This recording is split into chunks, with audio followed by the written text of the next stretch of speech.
Assalamualaikum warahmatullahi wabarakatuh.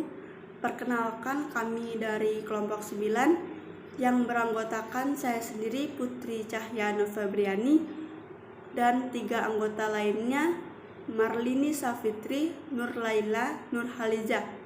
Di sini saya akan menyampaikan materi dari kelompok kami, yaitu tentang teori belajar menurut aliran humanisme, multiple intelligensi. Yang pertama, pengertian humanisme.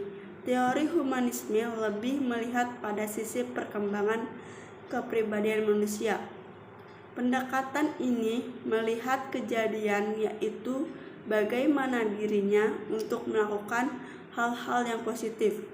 Kemampuan positif ini yang disebut sebagai potensi manusia dan para pendidik yang beraliran humanisme biasanya memfokuskan pengajarannya pada pembangunan kemampuan yang positif. Kemampuan positif tersebut erat kaitannya dengan pengembangan emosi positif yang terdapat dalam domain afektif. Emosi ini merupakan karakteristik yang sangat kuat yang nampak dari para pendidik beraliran humanisme.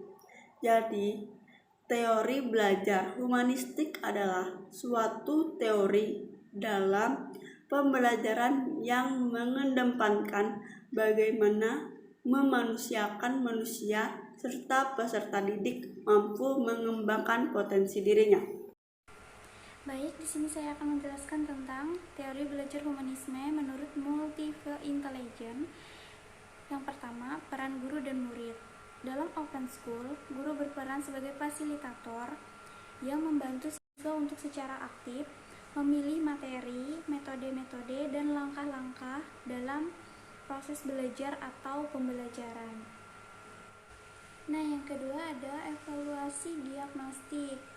Evaluasi belajar siswa tidak hanya dapat didasarkan pada tes yang dikerjakan oleh siswa, tapi juga pengamatan terhadap hasil karya dan performa siswa dalam belajar.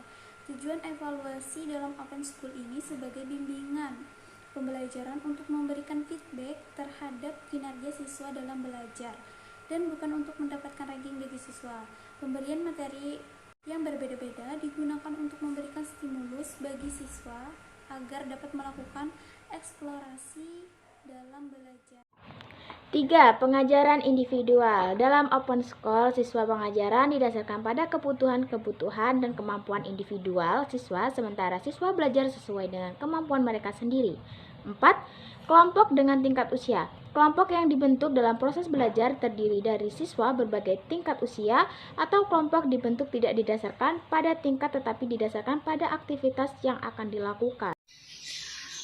5. Ruangan terbuka. Ruangan kelas tempat belajar dirancang sedemikian rupa sehingga ruangan dapat digunakan secara fleksibel untuk berbagai kegiatan belajar. Dalam program open school, ruangan belajar tidaklah ruangan yang selalu dibatasi oleh tembok dan berbagai perabotan, tapi juga ruangan terbuka di luar kelas. 6. Team teaching. Sistem pengajaran dapat direncanakan oleh 2 atau lebih guru sebagai pengajar sehingga guru dapat merencanakan pengajaran bersama berbagai sumber belajar dan menggabungkan siswa. Sekian presentasi dari kelompok 9, kurang atau lebihnya mohon maaf sebesar-besarnya. Wabillahi taufiq wal hidayah. Wassalamualaikum warahmatullahi wabarakatuh.